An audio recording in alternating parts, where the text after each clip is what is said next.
Se assentar, meus irmãos. Vamos abrir a palavra do Senhor em João 3,16. João 3, verso 16. Esse texto vai exemplificar o amor de Deus por mim e por você. Esse texto é exemplificação do Evangelho de Deus. Amém. João 3, verso 16. Louvado e exaltado seja teu nome, Senhor. Amém?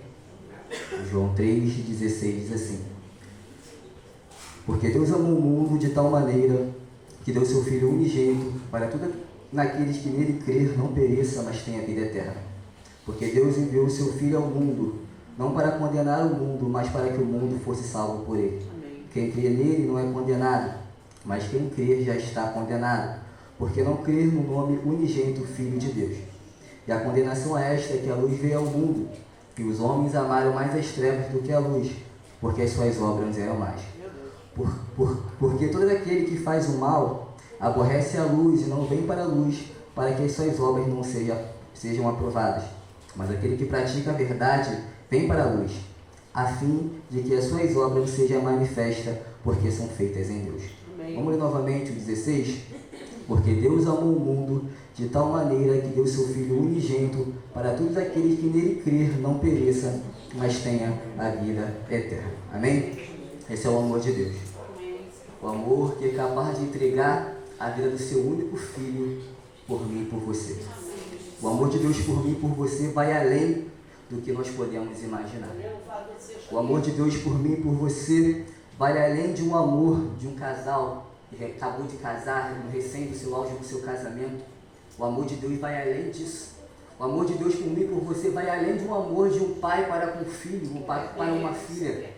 O amor de Deus por mim e por você vai além daquele momento onde a mulher está gerando seu filho, tem o primeiro contato com seu bebê no colo. O amor de Deus por mim e por você vai além disso. O amor de Deus por mim e por você é incomparável. Eu posso tentar expressar com palavras aqui, eu não consigo expressar o amor que Deus sente por mim e por você. Esse amor, ele foi capaz de entregar seu único filho na cruz do Calvário por toda a humanidade. O amor de Deus é suficiente e imenso para abranger todo mundo. Esse amor de Deus, ele ama quem está aqui na igreja, mas ele ama aquele também que está lá no botequim. Amém. O amor de Deus, ele ama quem está aqui no Rio de Janeiro, mas ama também aquele que está lá na China. Amém. O amor de Deus é imenso. O coração de Deus é tão grande que ele cabe toda a humanidade. Amém. Esse é o amor de Deus. Esse amor é incomparável, inigualável. Esse amor que quer que todos os homens se salvem e venham conhecer o verdadeiro Evangelho. Abre comigo lá em 1 Timóteo 2, do 3 ao 6. Esse amor é incomparável. Esse amor é inigualável. 1 Timóteo 2, do 3 ao 6, vai dizer assim: porque isto é bom e agradável diante de Deus, nosso Salvador, que quer que todos os homens se salvem e venham conhecer e venha o conhecimento da verdade. Porque há somente um Deus, um só mediador entre Deus e o homem, Jesus Cristo, o homem, a qual deu a si mesmo em preço de redenção por todos, para servir de testemunho ao seu templo. Deus ama o pecador, mas ele abomina o pecado. Aleluia. Deus, ele ama o mundo, ele ama cada um de nós, mas ele detesta o pecado que nós cometemos. Deus, ele ama a humanidade, mas ele detesta o pecado. E Deus amou o mundo de tal maneira que deu seu único filho, seu filho único, como oferta na cruz pelos nossos pecados. No Romanos 8, vai dizer, Romanos 8:32, aquele que nem mesmo a seu próprio filho poupou, antes entregou por todos nós, como nós não daremos também com ele todas as coisas. Aquele que nem a seu próprio filho poupou. Esse é o amor de Deus. Foi capaz de nem poupar o seu próprio filho pela humanidade, por nós que estamos aqui nessa noite.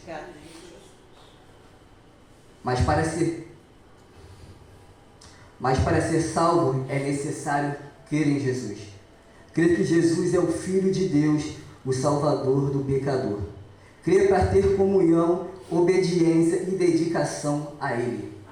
Se eu falo com as minhas palavras que eu creio no Senhor e não obedeço, se eu falo com as minhas palavras que creio no Senhor e não me dedico, se eu falo com as minhas palavras que eu creio no Senhor e não tenho comunhão, meu crer é só da boca para fora. Porque aquele que crê no Senhor e se dedica, aquele que crê no Senhor e tem comunhão, aquele que crê no Senhor e se separa, aquele que crê no Senhor ele se prepara a sua vida em prol ao Senhor, porque ele crê no Senhor. Eu não posso somente crer e não me dedicar. Eu não posso crer, só falar que creio e não obedecer. Tem que andar tudo em sincronização. Se eu creio no Senhor, eu tenho que obedecer a sua palavra. Se eu creio no Senhor, eu tenho que amar o Senhor em espírito e em verdade. Se eu creio no Senhor, eu tenho que estar em obediência com a tua palavra, eu tenho que estar em comunhão com os santos. Se eu creio no Senhor, eu tenho que ter obediência a Deus. Crer que Ele é capaz de conduzir o cristão até a salvação final. Bem-aventurado aquele que não viu, mas creu. Bem-aventurados somos nós que não vimos o Senhor face a face, em corpo e alma e espírito, mas nós cremos. Bem-aventurados somos nós. Deus não quer que nós pereçamos.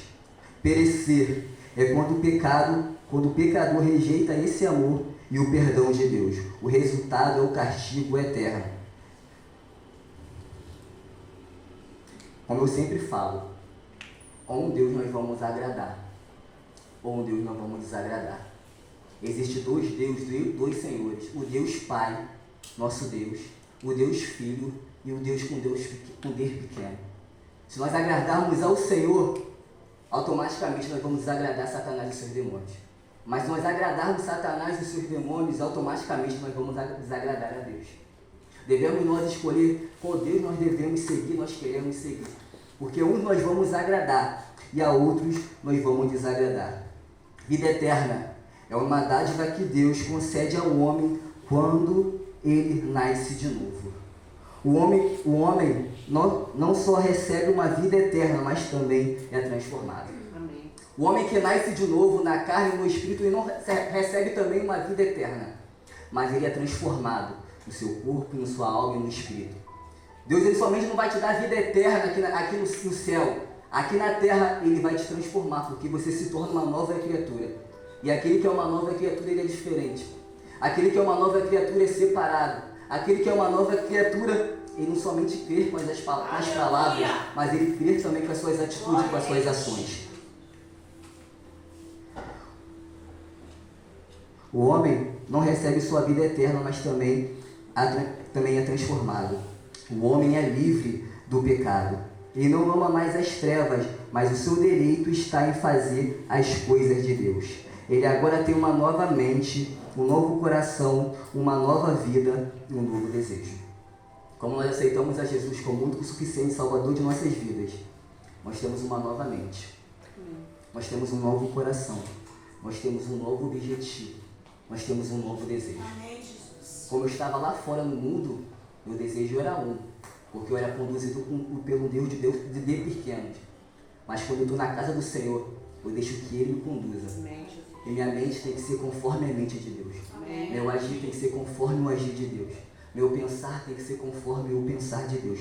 Porque Ele é uma nova criatura, no corpo, na alma e no espírito. Deus amou o mundo de tal maneira que Ele foi capaz de entregar seu único Filho por nós.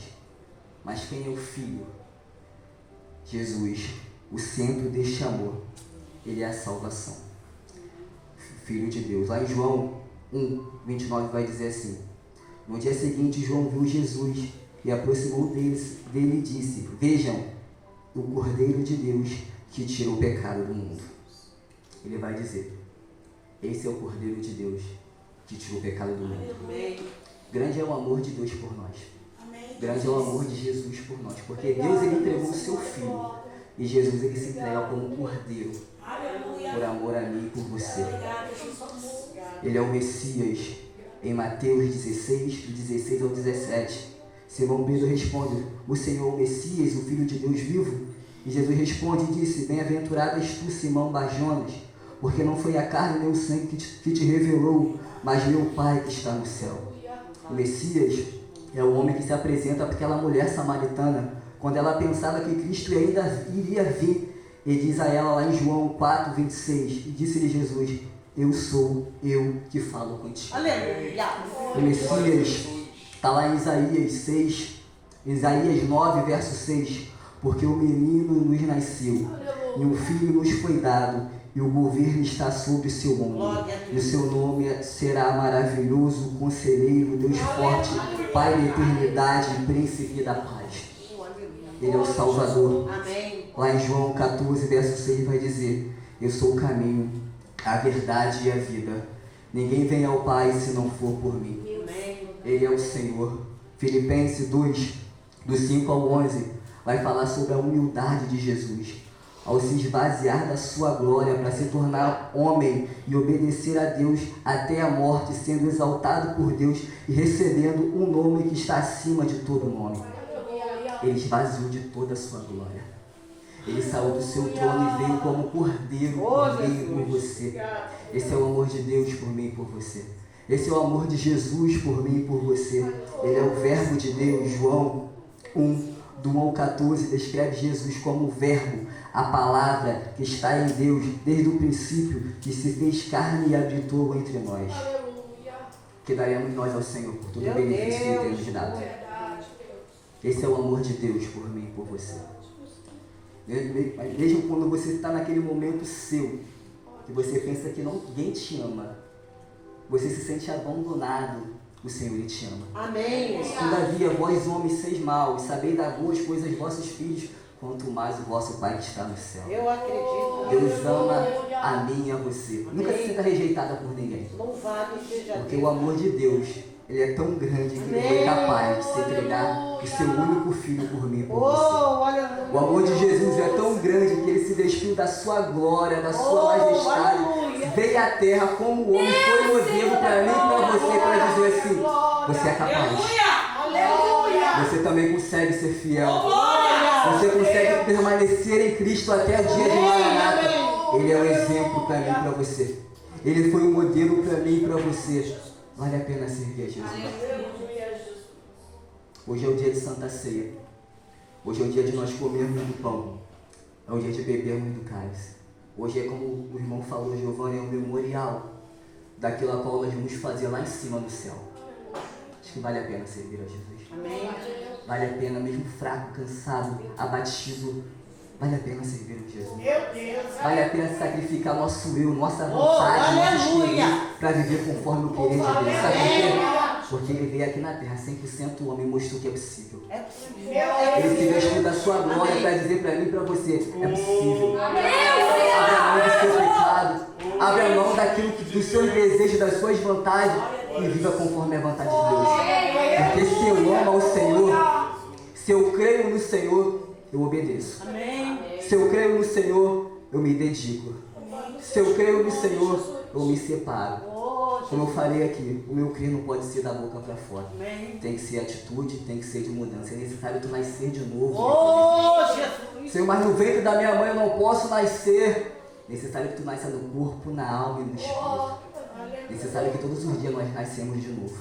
É necessário que todo dia nós levantarmos pela manhã e falar: Senhor, sacrifica a minha carne.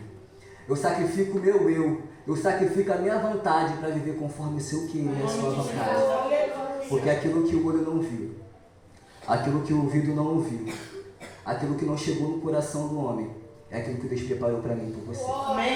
Então vale a pena ser fiel. Vale a pena caminhar mais uma milha com o Senhor. Vale a pena se dedicar ao Senhor. Vale a pena estar aqui na casa do Senhor.